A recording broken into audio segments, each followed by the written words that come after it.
Yo, what's going on, guys? Crispy Flakes here. Welcome to Extra Crispy. So ESPN came out with a list titled the absolute best shooters of this decade for the NBA, guys. And I know what's on this list. I have seen the list, and I thought I would share it with you because to me, it makes zero damn bitch ass sense. Like, it makes no sense whatsoever. So we're gonna have to go through this. Now, keep in mind too, man, this is the best shooters.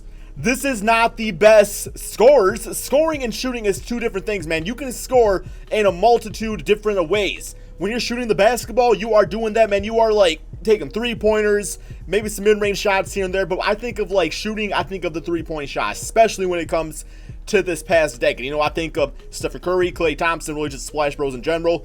I mean, that's a Splash Bros, but still, bro. All right. So here we go. We're going to start from the bottom and work our way up just so we can see who's above other guys. So we got Kyle Korver, okay? But Kyle Korver, to me, that's an easy one, especially for this decade, of course, man. Korver has bounced among 5 organizations during his remarkable 16-year NBA career, which his uniform has changed a lot in that time. His jumper has remained incredibly consistent.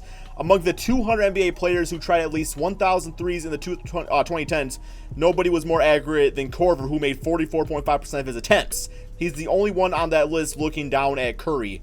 The only reason Korver isn't higher in our rankings, he can't create his own shots like the guys above him can. What does that matter? What does that matter, ESPN? What does it matter if he can't create his own shots? If he's playing, on teams and he's playing to his strength and running off screens and singing in the corner, knocking down threes and making 44.5%, who tried at least 1,000 threes, highest percentage, why does it matter if he's not creating his own shot? Like, that is not, oh my god.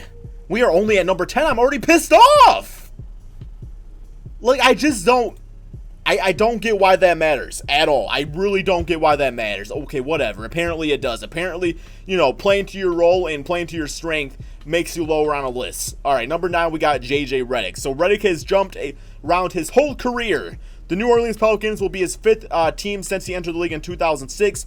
But as Redick entered his prime, the NBA began a love affair with three-point shooting, and Redick has the checks to prove it. As teams have continued to value his unique ability to knock down shots in all sorts of predicaments.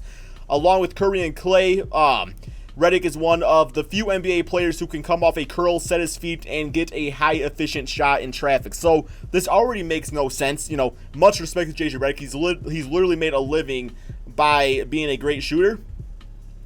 But tell me, like, what is JJ Redick doing that Kyle Korver isn't doing? That Kyle Korver does not deserve to be above JJ Redick? I mean, I guess maybe to some small extent, maybe like a microorganism, he might be a little bit better shot creator, just a little bit, man. But really, like, that's not his game either. It's kind of the same thing, like playing off the other dudes on his team.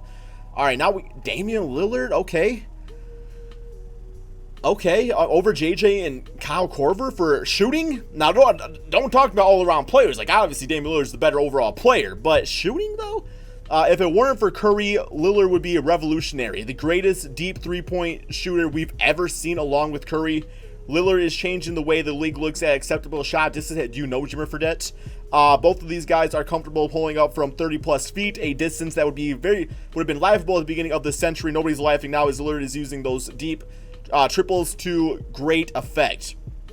So yeah, we know what he's done with it. During the 28-29 season, Lillard has made more than 39% of his attempts from between 30 and 40 feet. So that is fantastic.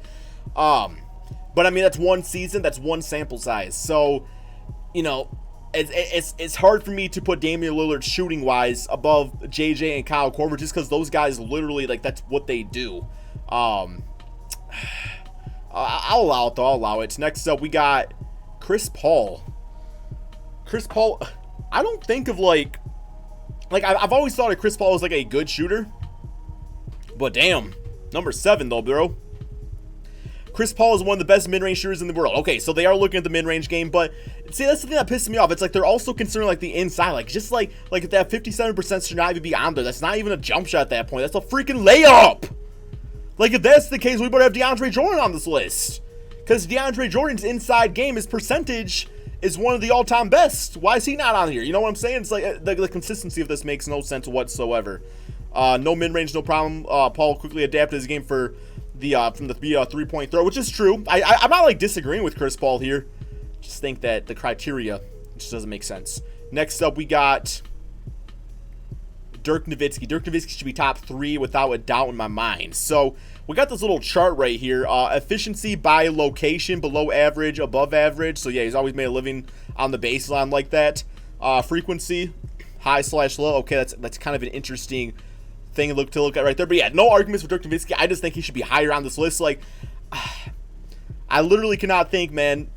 What was he at? Number 7, number 6? Yeah, number 6. I cannot think of 5 players above Dirk Nowitzki when it comes to shooting the basketball.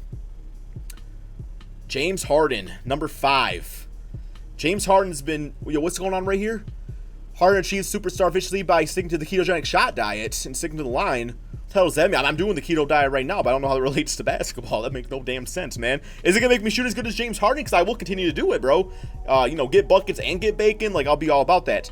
He's already the all-time leader in unassisted threes in NBA history. Okay, well, you got to give it to them on that then, I will say. Now, how many attempts does he have? How many unassisted attempts does he have compared to some other guys out there? Probably also the greatest in NBA history when it comes to that. Okay.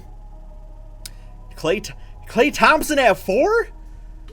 You can make the argument out there that Klay Thompson is a top 2 three-point shooter of all time behind Stephen Curry. Like, I'm not going to say I'm going to make that argument because I still think guys like Ray Allen and Reggie Miller got to be looked at in that conversation. But in the past 10 years, Klay Thompson, number 4? Okay. All right. Next up, we got LeBron James? Okay, oh, wait, what is going on? What is this list? What is this? This list makes no damn sense. I'm so confused. Okay, yeah, he's amazing on the inside. Even like his three-point shot. Yeah, LeBron has been respectable from 3. He's definitely like a top 2-3 scorer of all time. Scorer, not shooter. Get your words right, man. Or whoever the hell made this article. Kevin Durant at number 2.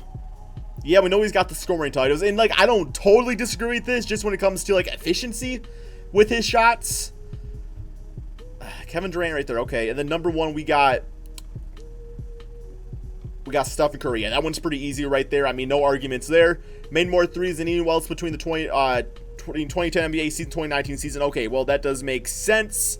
So what's this? Top scorers by zone of the 2010s. How do you have LeBron at number 3 and literally the only zone he's holding is literally under the paint? Like layups and dunks. I don't think if that's the case, I guess you better toss Marcus Aldridge on this list. You got Wesley Matthews over there, PJ Tucker, Trevor Ariza in the corner 3. Most field goals made by zone. Yeah, this list is trash here, guys. Okay, I don't care what you were saying, David Stern. You're not even you've been part of the NBA in how many years?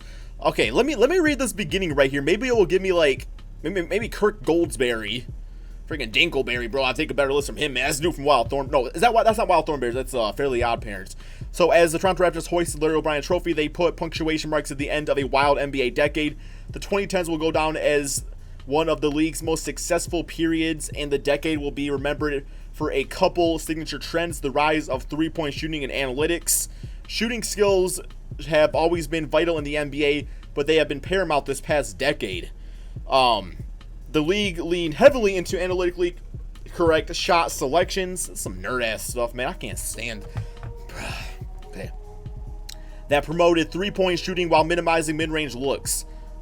Okay, so we're looking at minimizing mid-range and going with three-point shots, resulting in an awakening that has reformed pro hoops. Most of the biggest shots of the decade came from beyond the arc. Ray Allen's dagger, who I think should be on this list, by the way, still. He hasn't been on the league for that long. Kyrie Irving's game, yup. This decade belongs to shooters, and there were 10 were the very best. Although there's still no perfect metric to qualify as shooting skill. How about shooting? It sounds like a good metric to me. How about if you're looking at shooting, look at jump shots. The top shooters in the game are about to combine volume and efficiency ways normal NBA players can. These aren't simply the guys with the highest 3-point percentage, estimated field goal, or TS. I don't know what TS means. Total shot? Probably not.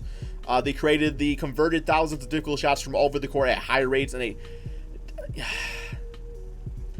But then if we're considering that, if that's gonna be one of the considerations, like Kyle Korver and JJ Redick, those guys are not going out there shooting difficult shots.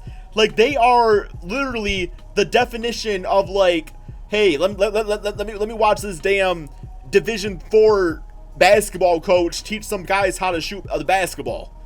Like, that's like the definition of JJ Redick and Kyle Korver. They like to stick to the fundamentals of the game. Chris Paul was never taking like difficult shooting shots. Like, yeah, maybe some of his layups can get creative at times, but I don't know, man. Like, are you guys in agreement with me? Or if you disagree, please let me know why. Because there is totally something on this list that I'm probably missing that warrants LeBron James being number 3 for as great as he is. This is not a list he should be number 3 on. And I don't think Klay Thompson should be number 4. Dirk Nowitzki number, what was it, 6? Yeah. Maybe I'm just putting too much in the 3-point shot, guys. But literally, when I think of shooting, I think of like, y'all see my thing here? Okay. Like, you see this where the mouse is? Like, this area to me, outside of that, is considered shooting. Like, these close shots, it is a shot in the inside. That's not really it, man.